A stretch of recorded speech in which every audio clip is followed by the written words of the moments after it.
Hello and welcome to Only a Podcast. Two blokes upside down and many miles from home talk about popular culture and unpopular culture too. Books, music, films, the news, what we had for dinner last night, everything is fair game. We've no idea what we're doing or why, but we're going to do it.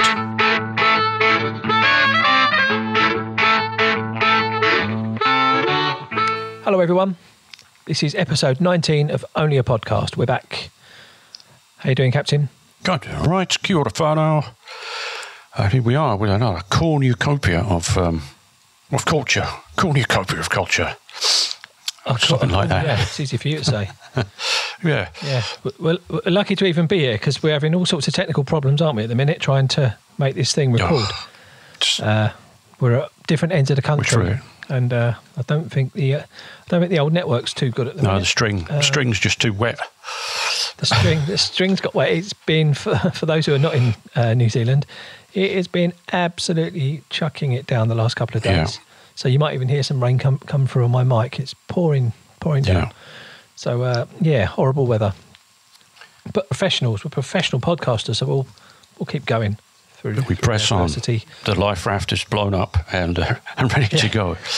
Yeah. Yeah, I'll tell you what, it's really, really raining a lot. So anyway, let's not talk about the weather.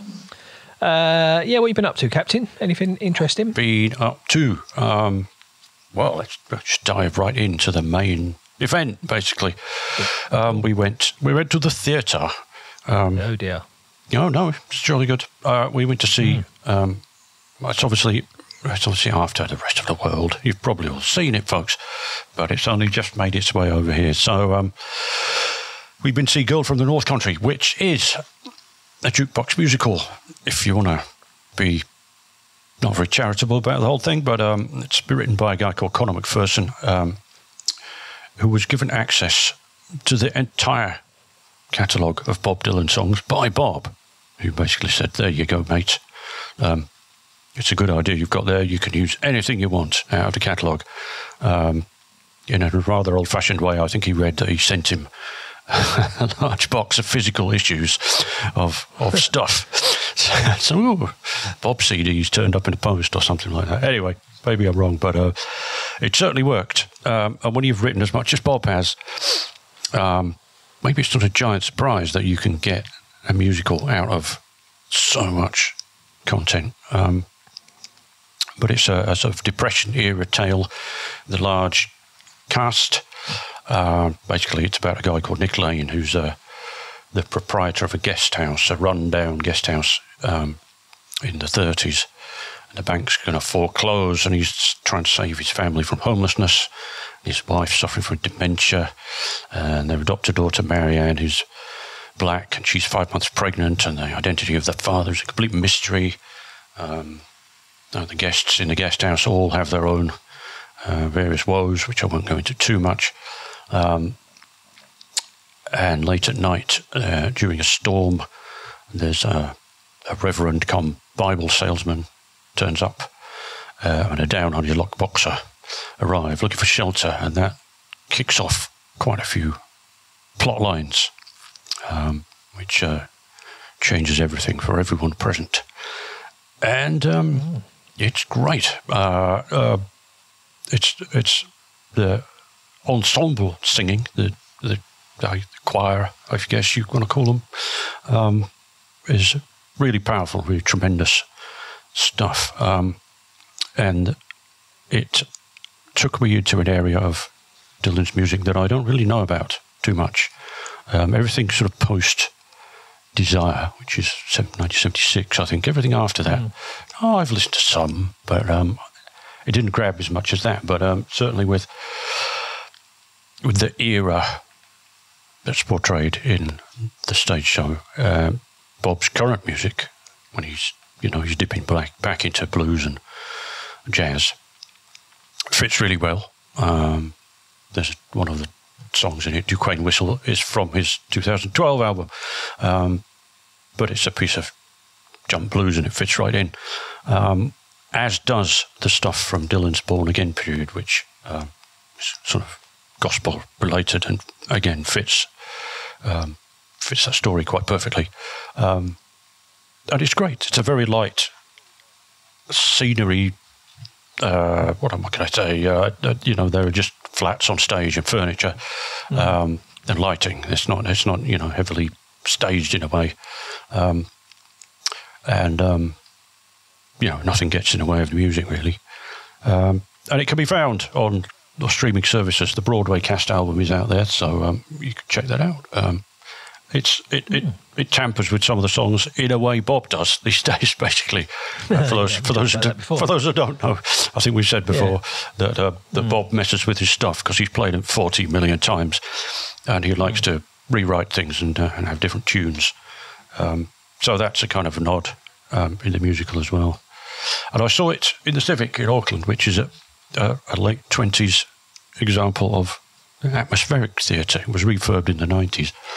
Part of the entertainment of going to it is looking at the ceiling, which is fashioned like a starry night sky and actually has shooting stars appear occasionally.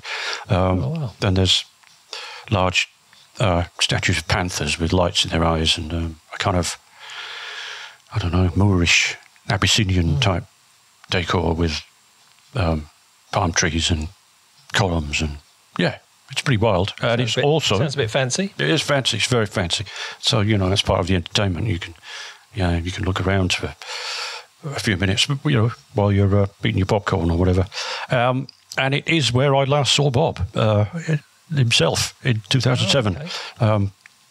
A quick tale about that one. When he came here, then we had quite a new entertainment venue, which was then called the Vector Arena.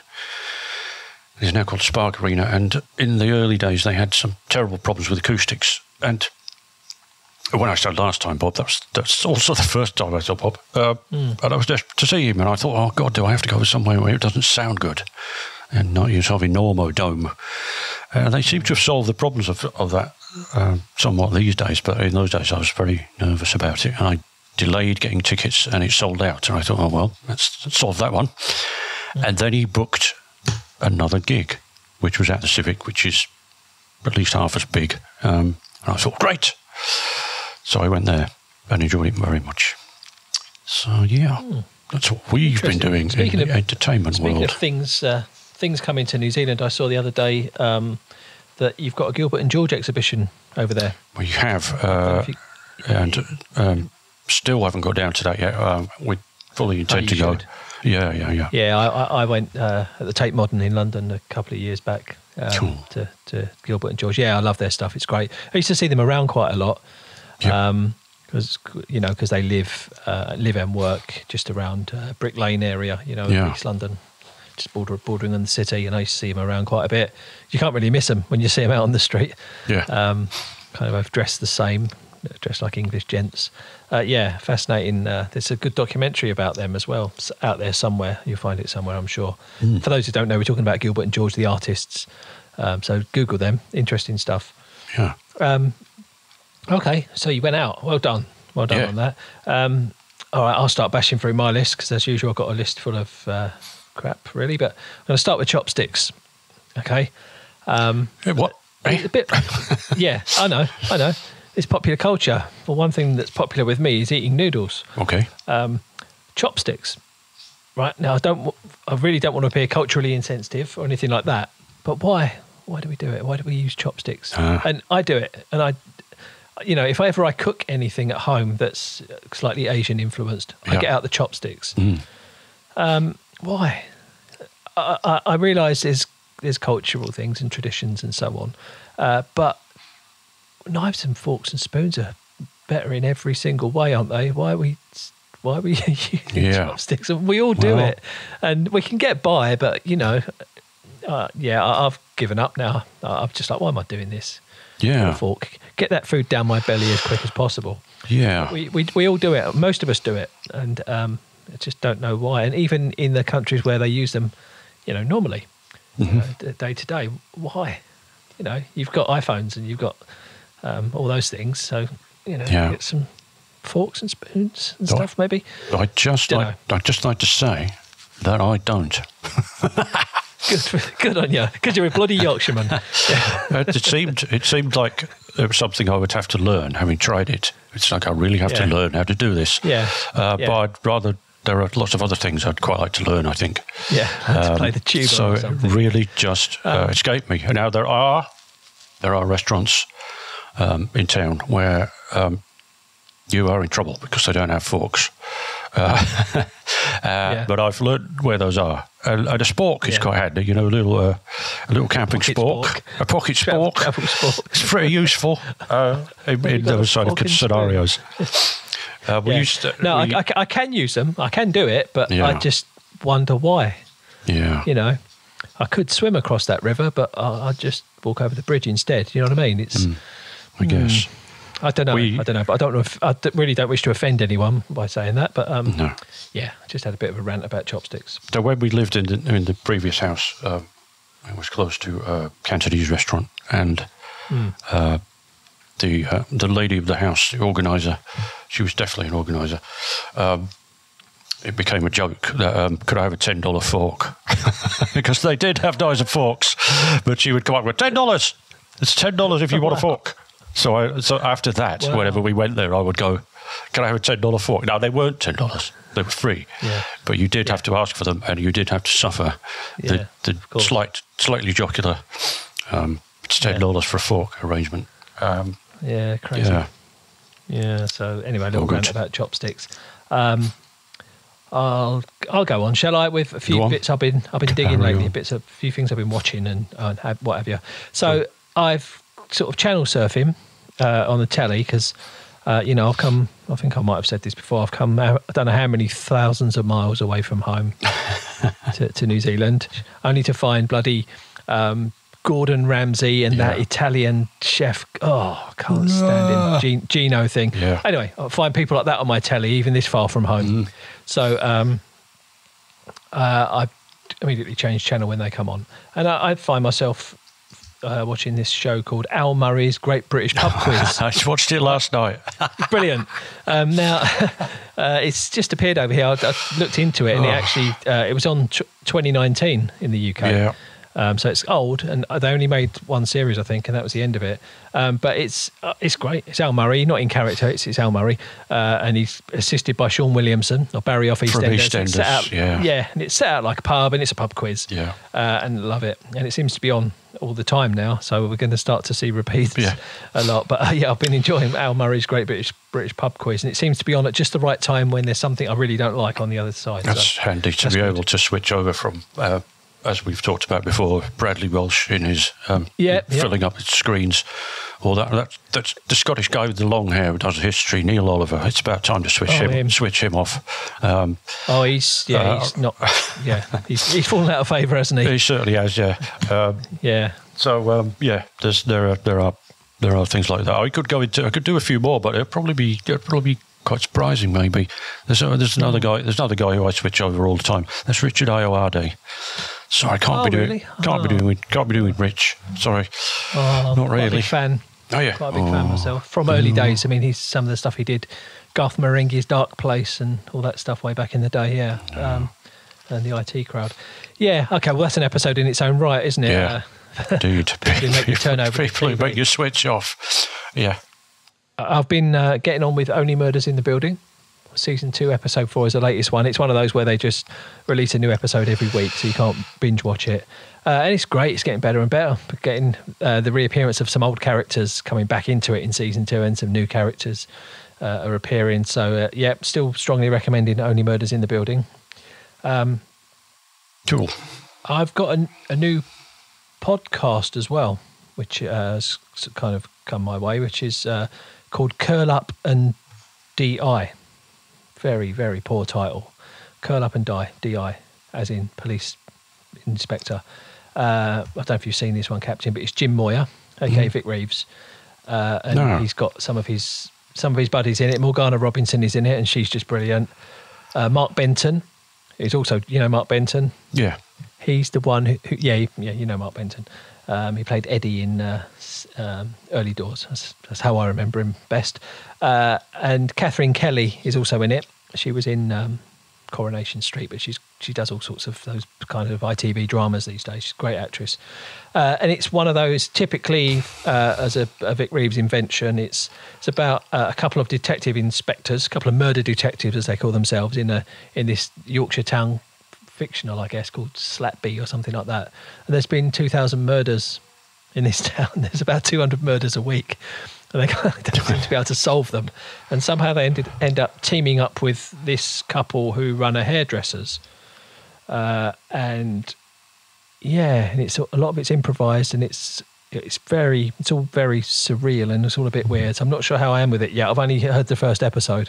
Yeah. And they're quite long. It's like 49 minutes, the first episode. So I'm not sure. So I'll keep you posted on that one. Yeah. But yeah, that's another podcast. And finally, I watched a film the other day. Just me and the family were looking for something to watch. Yep.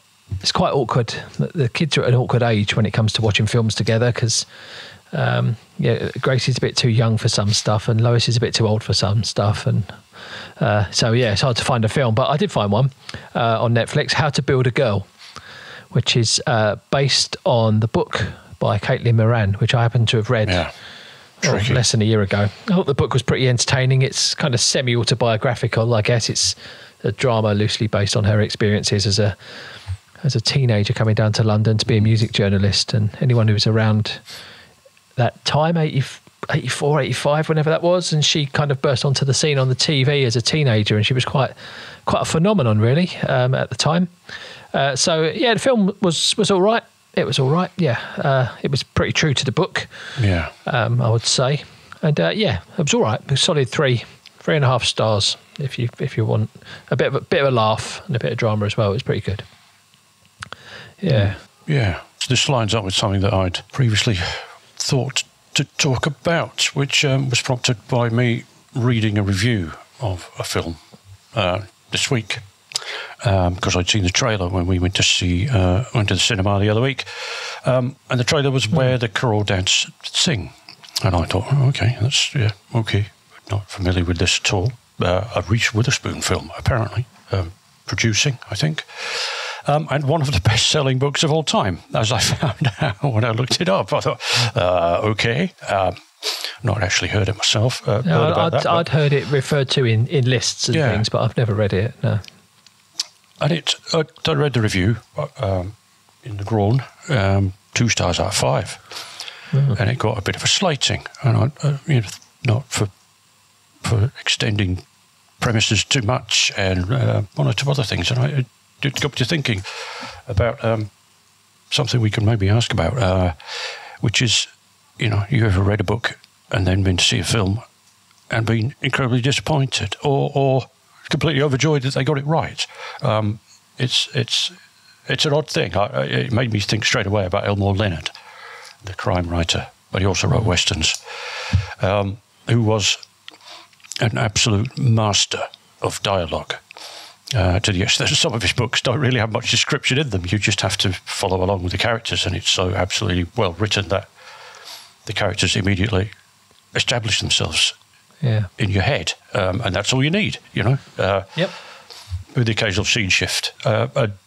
Films have been made of Elmore Leonard books, or at least adaptations. Get Shorty is probably the famous one with John Travolta. A very entertaining film.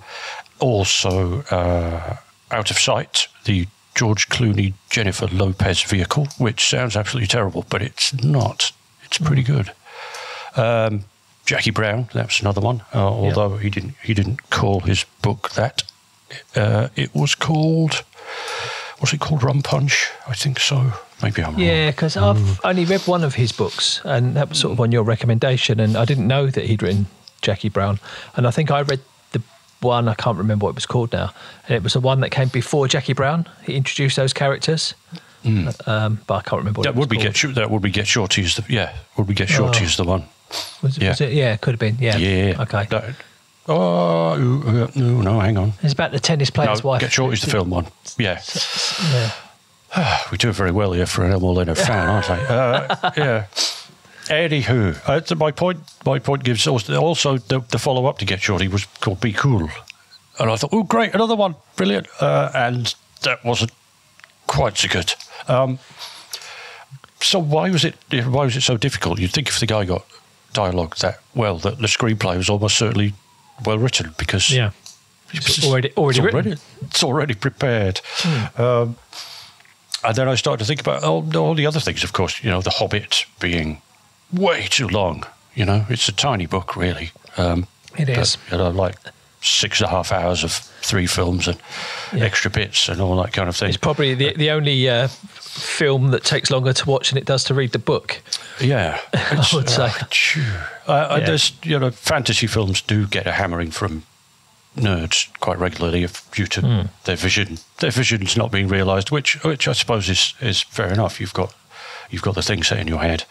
I worry for Taika Waititi's upcoming Star Wars movie, although he's already been at pains to mark that he's not going to link it up with any of the previous stuff, which is probably going to get him minus points. Yep. Already straight away, because nerds love that kind of thing. They need to spot these things and have the previews and the trailers and the extra bits in the credits and all that kind of stuff, just to see where it relates to the canon. But I don't know. We shall see what happens with that one. But so I guess what I wanted to pass on to the listeners is what do you think? Any books that you've seen that they've read that have been not so good in the watching? Good question there. I'm just trying to think of some. I mean, the one that obviously springs to mind is Lord of the Rings. You talked about The Hobbit, but the Lord of the Rings trilogy, which I thought were spectacular, the films on first viewing. But the more you see them, whenever they're on telly, you always stop by and watch if it happens to be on TV, don't you? The more you see them, you realise, this isn't the highest quality stuff I've ever seen. But he had a big job on his hands there, didn't he, I suppose? But a lot of it looks a bit rushed, like some of the effects and so on. But then again, at the time, a case of the technology eventually becoming good enough to pull off something that colossal. I enjoyed it. Yeah, I enjoyed it. Absolutely, I did, good question. So, folks, you got any book, film adaptations that you like or don't like?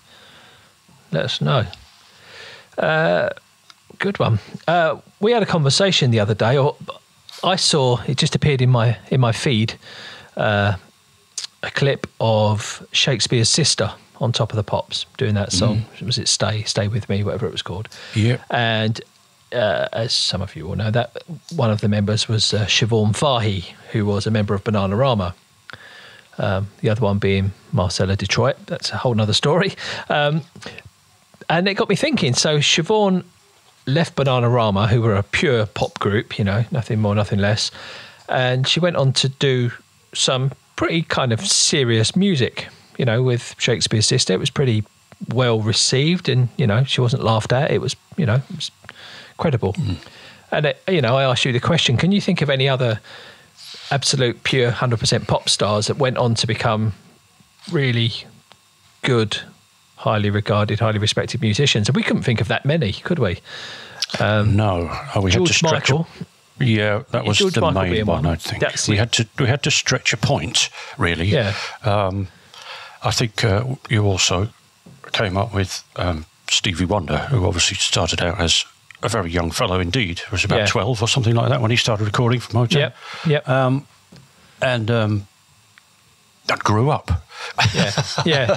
But does that count? Is that enough? No. Was it a switch in genre or just the genesis and the continuing career? Yeah, he hadn't even started by that. Yeah. We thought of maybe someone like Robbie Williams or Harry Styles even, but I wouldn't put them in this category. I think they just became really good pop stars, but they still really good. So it's still great pop music, much better than the stuff they were doing in the bands they were in. But actual, credible, award-winning musicians that used to be just plain old pop stars. I can't think of any really, apart from George Michael. So listeners, let us know if you can think of any, and I know you will. You'll know millions of them. But racking our brains on that one. Yeah. Okay, you got any more on your list, Captain? We've got a couple of RIPs to do at the end. Not so much. I think we'll just get on with the appreciating of the ones who have left us. Yeah, well, there's been two. I've only actually written one down, so I've only one, and that's just today, I think. Monty Norman, who regular listeners will know was the composer of the iconic James Bond theme music. Yeah. The incidental music, if you like. So we covered that extensively in episode 007. So if you're interested, it's a great story behind that theme tune. So if you didn't catch episode 7, go back and listen to it, the James Bond special, and hear what we had to say about it. We talked about it in quite some detail. And we had another one who I just remembered about 2 minutes ago, which was James Caan. Oh. Yes, indeed. Which opens another door. Classic movies you've never seen. Now, I've got loads of those. I've never really been much of a movie buff. I've got loads of them. The Godfather being one of them. Which is... You've never seen The Godfather. Exactly. I haven't. There you go. I know. So I know I should. So yeah, that's what brought James Caan to fame, and he had some other big roles, didn't he, along the way? The was it Misery, the Stephen King one, and Elf. He was in Elf as well. Yeah, great actor. So he left us as well. Yeah. And that's all I have to talk about for this episode. It's been a bit rough. Listeners hopefully won't know the technical problems we've had getting this over the line. So they haven't noticed. No, if the editing sounds a bit clunky, it's because we had to stop and start this about 4 times. So, but you think we were joking about the bit of wet string at the beginning? I mean, exactly right. It pretty much ended up being that. I think that's what I don't know what happened to the network in New Zealand. Maybe we're being bombarded by Russian hackers or something like that. But could be that. It just went. They didn't want you to talk to me at all. No, it just went a bit strange. Yeah, that's all right. No one's listening. No, not at the moment. Which brings me on to my last point.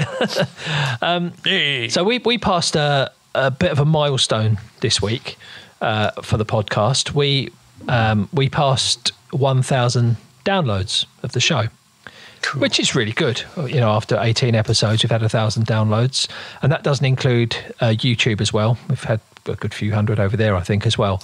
But our numbers aren't really growing.